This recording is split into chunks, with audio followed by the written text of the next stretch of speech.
Mes chers amis, en ce jour, je voudrais vous parler des périls qui, à l'heure présente, nous menacent dans nos intérêts spirituels et dans nos destinées éternelles. Ces périls sont nombreux et sont graves. La paix n'est pas de ce monde. Nous devons combattre l'ennemi de notre salut pour garder la vraie foi.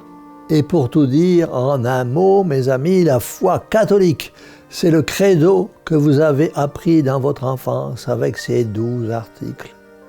La foi catholique, c'est le credo qui peu à peu prend notre âme et l'élève au-dessus d'elle-même.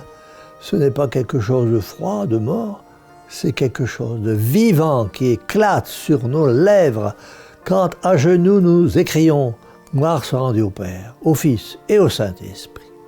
Mes chers amis, il n'y a pas deux sortes de foi. La foi du savant et la foi de l'ignorant, la foi du riche et la foi du pauvre, la foi du prêtre et la foi du charbonnier.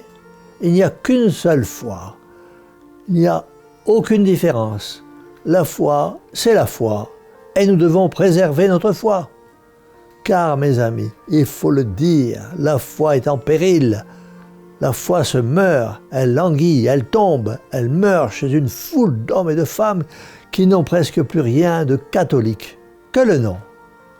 Et chez combien d'autres n'est-elle pas morte tout à fait, comme la lampe qui s'est éteinte, comme l'arbre qui s'est desséché, comme le cœur qui a cessé de battre. Nous en avons la preuve chaque jour. Chaque jour, la foi s'affaiblit et se meurt. Il est temps de réagir pour que nous ne soyons pas emportés par ce tourbillon, par cette tempête. Il y a pour la foi deux sortes de périls, les périls du dehors et les périls du dedans. Les périls du dehors sont nombreux, ils viennent du temps, du milieu social où nous vivons. La foi chrétienne est comme l'antique Carthage, vouée tous les jours à la destruction et à la mort. Aussi bien, malgré la liberté de conscience expressément reconnue, proclamée dans nos constitutions, les catholiques traditionnels sont exposés à pâtir de leur foi, et ils en pâtissent, et ils en souffrent. Les catholiques fidèles à la tradition des pères de l'Église, des saints et des papes et des martyrs sont soupçonnés, dénoncés, inquiétés. Leurs noms sont inscrits avec des marques de défaveur et tout cela parce qu'ils veulent rester fidèles au Christ et à l'Église de toujours.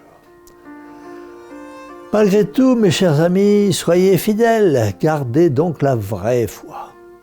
Mes amis, il y a encore un péril qui détruit la vraie foi. C'est ce que l'on regarde sur Internet ou la lecture que l'on fait. On a dit que la presse est une grande semeuse d'idées à travers le monde, sans parler de l'Internet. Assurément, l'image est juste. Elle convient bien au rôle de la presse, des médias. Mais vous le savez, mes chers amis, la presse ne sème pas, ne répand pas en tout pays rien que de bonnes idées, saines, élevées, capables de porter au bien les générations qui les recueillent et qui s'en imprègnent. Elle sème, hélas, elle répand à profusion des mensonges, des théories risquées, des blasphèmes, des calomnies abominables, des impiétés qui font frémir.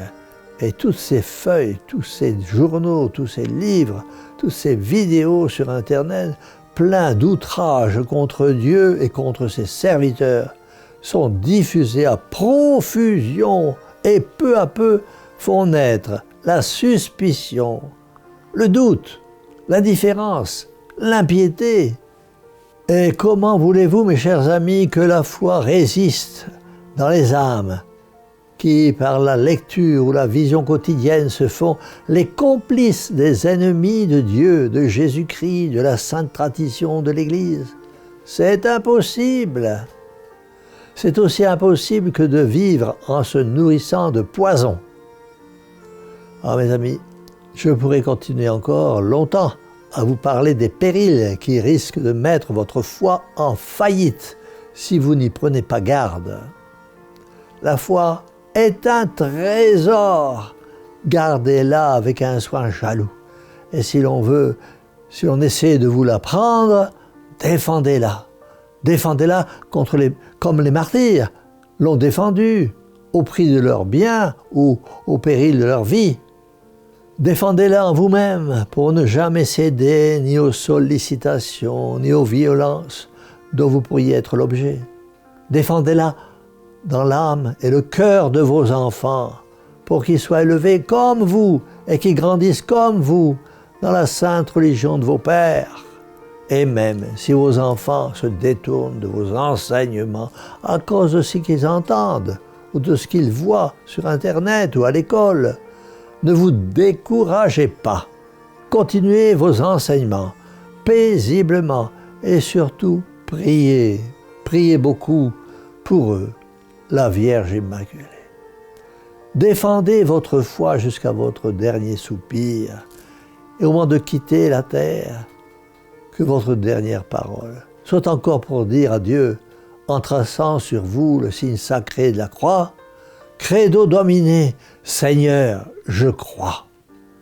Demandez à la très sainte Vierge Marie ici présente, elle qui fut toute remplie de l'amour de Dieu et de la foi, de vous donner la grâce, de la fidélité à la foi des pères, des saints et des martyrs.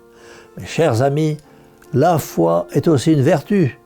Pratiquez-la donc. Au jour de la Passion, les apôtres doutaient de leur maître.